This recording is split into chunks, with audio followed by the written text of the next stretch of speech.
ماینکرافت، ولی من تو بیکینی باتمم. اولین کسی که دوست دارم بهش کمک کنم پاتریکه. پس بریم باهاش صحبت کنیم تا ببینیم چی میگه. پاتریک به من گفتش که من دوست داره ترن هوایی سوار شه، ولی این ماهی نمیذاره. میگه اول باید اینجا رو ایمن کنیم بعد میذارم پاتریک ترن هوایی سوار شه. پس بریم اینجا رو ایمن کنیم. خب من الان ایمن کردم اینجا رو، فقط کافیه بریم سوار شیم با پاتریک و بابا سنجی تا ما هم بریم. خیلی طول کشید تا اینجا رو ایمن کنم من. بابا سنجی یاد باشه بهت بگم که به بچه ها بگی لایک و ساب کنن، چون که خیلی دوست دارم 50 تا ایشه چنلمون. پس زودتر لایک و ساب کن دیگه.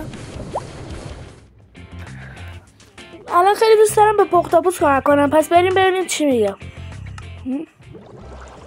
پختابوس به من گفتش که فردا کنسرت داره و وسایلش گم کرده، بریم براش پیدا کنیم تا فردا به کنسرتش بریم.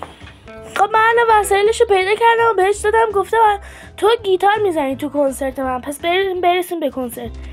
خب الان رسیدیم ما به کنسرت، فقط کافیه من گیتار بزنم تا شروع کنه. حالا دارم میرم.